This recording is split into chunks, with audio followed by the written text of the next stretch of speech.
U yerda baribir fikrlash boshqacha. Men masalan bu yoqdagi odamlar bilan o'tiraman. Bizani muloqotimizda boshqa mavzular.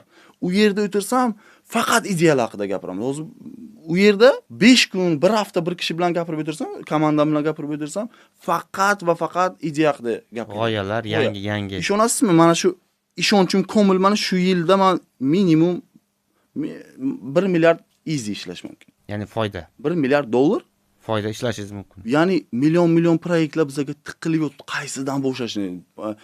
Binance deymiz, blok birja va user o'rtasida protokol yaratish. U отдельный proyekt. Pinlink, ya'ni Dpin platforma, hayotdagi Oracle bor-da, o'sha juda ham ko'p narsa Siz bor. aytmoqchisizki, ya'ni agar O'zbekistonda bunaqa darajada g'oyalar bilan 5 kun yo bir hafta yashaydigan odamlar kam demoqchimisiz? Yo'q demoqchi. Topolmayman. Yo'q. Men to'pi bo'lmaganman. Topolmagan, shuning uchun shu yoqda siz majbursiz. Majbur. Men bu yerda necha kishi bilan ochiq bo'lganman kommunikatsiyaga. Bunaqa inson bilan ko'rishib bilmaganman. Faqat nima? Faqat sotib olish, sotish, nimadirlar. Oson yo'lida endi. Masalan, bitta Dpin platforma yaratdik. Buni bemalol tekshirib ko'rishlari mumkin.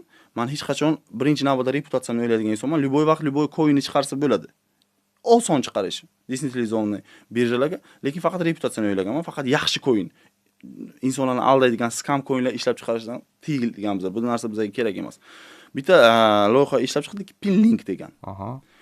U real worlddagi asset, ya'ni haqiqiy dunyodagi assetni NFT ko'rinishiga o'tkazib beradi va NFT ni sotib olsangiz siz qayerdandir hujjat deydi bu, o'zgarmaydigan hujjat. Qayerdandir aktivni sotib olganda bo'lasiz va undan keladigan foyda avtomatik sizga keladi.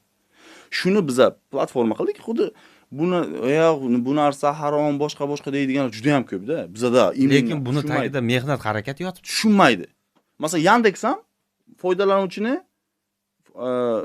unga bir manzildan ikkinchi manzilga yetkazib qo'yganligi uchun, ma'lumot yetkazib, klient topib bergani uchun xizmat haqi oladi. Uzman marketplace ham hamma shunday. Biz ham xuddi shunaqa Web 3da shunaqa loyiha qilganimiz uchun hozirda 3 haftaning ichida $300 million market cap, bir kunlik оборот $3 million chiqdik. Уже 5 ta birjada listing bo'ldi bu proyekt уже. То есть oddiy. Endi boshqalar uchun katta bo'lishi mumkin. Bizlar uchun rostdan bu oddiy g'oya gazeta ketgan bo'lsa, 1 oy ketgandir yaratilishi uchun. Bunaqa g'oyalar juda ham ko'p. Chunki bizdagi Web 2dagi muammolar juda ham ko'p va bu muammolarni Web 3 orqali yechish mumkin. Sizni bu g'oyalarni gaplashadigan odamlaringiz qaysi davlat fuqarolari? Men Portugaliya bilan ishlayman. Portugaliyadan yaxshi mutaxassislar bilan ishlayman. Fransiyadan yaxshi mutaxassislar bilan ishlayman. Ispaniyadan, Amerikadan, Gretsiyadan, o'zimizning Dubayda yaxshi mutaxassislar bor. Singapurdan yaxshi mutaxassislar bor.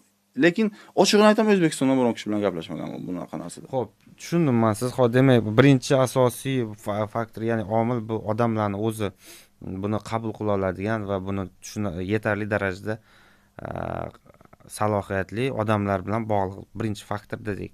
Sabab. Keyingi sabab yana nima? Davlat. Davlat ochiq qilish kerak. Ya'ni bu masalalarda o'sha cheklovlarni olib tashlash masalasida, ya'ni ochish kerak. Cheklovlarni ochish masalasi endi bu bir taraflama bo'lmaydi. Ya'ni davlat polnis ochib qo'ysa, bizani odamlar buni ya'ni ishlatishni ham bilmaydi hali. Yo'q, tushundim. Mana qarang. Avvalo bir narsani ga tushunib uni ishlatishga ehtiyoj bo'lish uchun u kirib kelish kerak-da, nimadir o'zi bo'lish kerak. Uni ko'rmagan, bilmagan bo'lsa qanday unga intiladi-da, baribir risk bo'ladi. Ya'ni risk qilasiz, 50 ga 50 natija. Ya'ni 50% yaxshi bo'lib ketishi mumkin, 50% risk bor. Lekin umuman uni yopsangiz, bu aniqki 100% nol natijada, ya'ni